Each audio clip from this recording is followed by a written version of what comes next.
Hi, I'm Jake Wellett from BC Media, and I'm here with Chris from Cybata to talk about Martin's Law.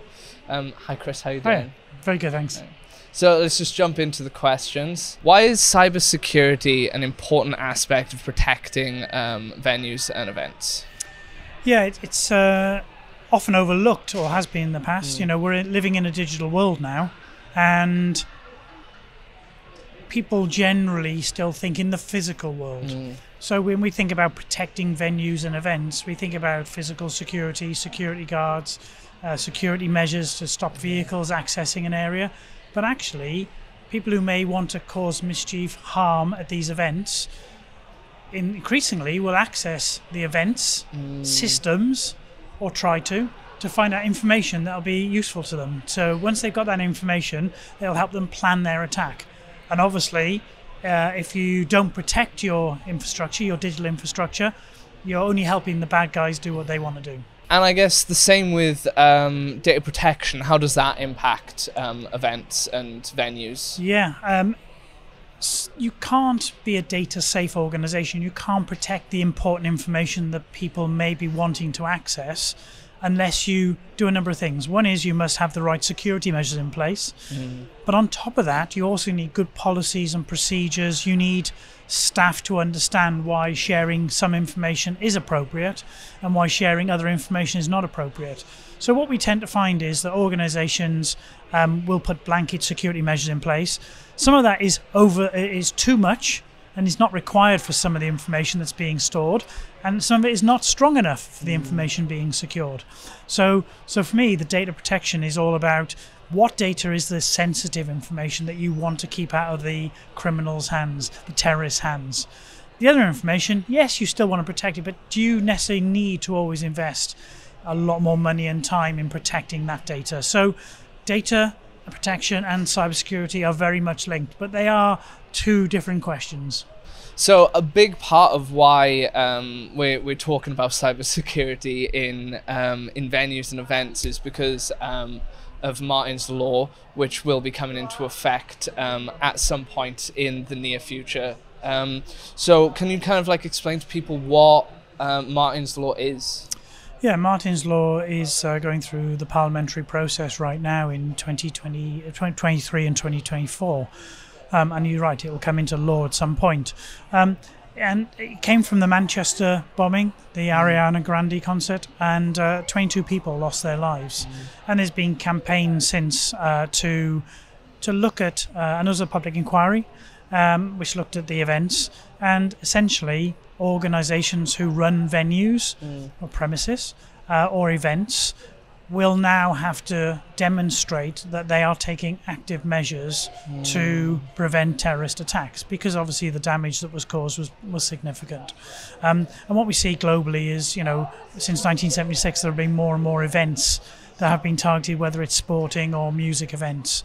And we are in a more unstable world, it feels to me right now. And Martin's Law is an attempt by the government to put these measures in place to make organisations more responsible for the actions they take in the lead up to and the prevention of terrorism attacks. Yeah. How does when you heard about Martin's Law, what made you want to join the Protect Alliance and kind of like step into this realm and start educating people on cybersecurity and how it impacts events? Cybata's worked with other members of the Protect Alliance. Cybata created something called the GDPR Alliance back in 2017, and we asked some of the other members of the Protect Alliance to join that alliance. So again, it's what goes around comes around. Yeah. But the Protect Alliance, I think, is great because what it does, it brings together what people may think are generally very unrelated, unconnected businesses together under one banner. And what we say is, you know, we all have very different expertise, very different disciplines. However, when combined, we can provide a complete solution for an organization or a venue to do the analysis, create the understanding of the risks and to be able to put in place some of the measures to prevent some of these attacks. So for me, it's a great way of being able to say to people, come and talk to one of the members, and if that's not the issue that you need to solve, we certainly will know who the other members are, and we can signpost to them. Yeah, that makes perfect sense. In your view, do you feel that event organisers are currently prepared for Martyn's Law? I can only talk from the data protection, the cyber perspective, but generally the UK has poorer than we need digital literacy. Organisations generally don't have staff that really understand, and the leaders, more importantly, who understand really what digital technology is. It brings many brilliant benefits to us all. We can trade globally. Yeah. However, there are dark sides to digital technology. And so I think most organisations are generally underprepared right now, but they're underprepared generally. So when we come along with an extra regulatory requirement like Martyn's Law, if the organisation were already doing the right things around data protection and cybersecurity, it would be easy to do this, to say we are complying with Martyn's Law. But unfortunately, our experience is most organisations have got a long way to go before they've got the fundamentals in place, and they're going to have to build to do this. So this is another piece of regulation that can be delivered through good data governance. When you build a good data safe and cyber safe organisation, you can pass the compliance requirements very, very easily. If you don't, you've got to put it in place. That makes sense. It seems very important that people protect themselves from the dangers online. I guess the other thing is most people immediately think new regulation, huge cost and time. I've been talking to some of the other Protect Alliance members, and we don't believe that's the case. It doesn't have to be hugely expensive in monetary terms or in time terms to put some of the basic requirements in place, and by doing that you actually up your game significantly. So I think one of the myths we want to bust is, this is going to be expensive for organizations.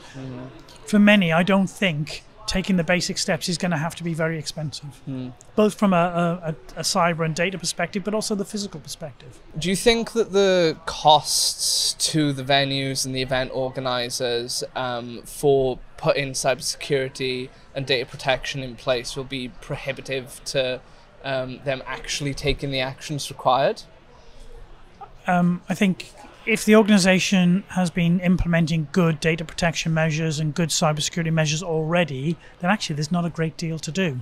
But our experience is that most organisations haven't actually implemented everything they should have already been doing to keep their business safe, their organisation safe.